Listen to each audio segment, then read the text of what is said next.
منشی پریم چند،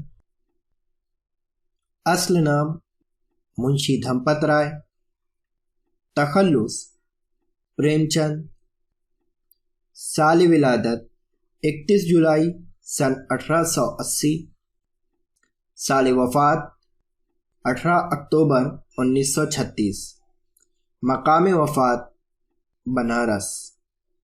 اردو افسانوی ادب کے باب میں پریم چند کی شخصیت باکمال، بے مثال اور لازوال ہے۔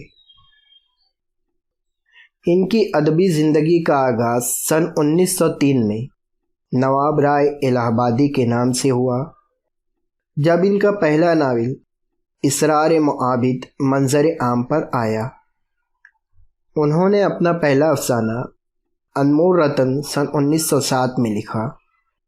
سن 1908 میں ان کے 5 افسانوں پر مشتمل اولین مجموعہ سوز وطن شائع ہوا۔ ان افسانوں کا مقصد ہندوستانیوں کے دلوں میں حب الوطنی کے جذبات اور آزادی کی تڑپ پیدا کرنا تھا۔ ظاہر ہے یہ افسانے انگریزی حکومت کی ناراضگی کی وجہ بنے اور ضلع کے انگریز حاکم نے سوز وطن کے سارے نسخوں کی ضبطی کا حکم دے دیا اور نواب رائے پر تصنیف و تالیف کی پابندی عائد کر دی۔ چنانچہ نواب رائے نے دیا نارائن نگم کا تجویز کردہ نام پریم چند اختیار کیا۔ پریم چند کے نام سے پہلا افسانہ بڑے گھر کی بیٹی دسمبر سن 1910 میں شائع ہوا۔ اس طرح اردو زبان و ادب کی دنیا میں ایک ایسے افسانہ نگار کا جنم ہوا جس نے اردو افسانے کو عالمی معیار عطا کیا۔ پریم چند نے اپنے افسانوں میں سماجی اونچ نیچ، جبر و استحصال، ذات پات کی ظالمانہ تفریق، غلامی اور غریبی کے خلاف آواز بلند کی۔ وہ اردو کے پہلے ادیب ہیں جنہوں نے ہندوستانی گاؤں کے کسانوں، کھیت مزدوروں اور ہریجنوں کی زندگی، ان کے دکھ سکھ، ان کی مجبوریاں اور محرومیوں کو اپنے افسانوں کا موضوع بنایا۔ انہوں نے مقصدیت اور فن کو جس چابک دستی سے ادب کے سانچے میں ڈھالا ہے، اس کی مثال اردو افسانے میں بہت کم ملتی ہے۔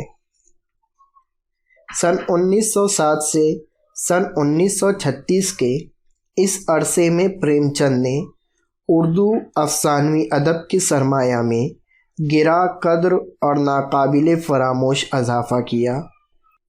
ان کے ناولوں میں گوشۂ عافیت، چوغان ہستی، میدان عمل، پردہ حجاز، جلوہ ایثار، بازار حسن، نرملا اور گودان قابل ذکر ہے۔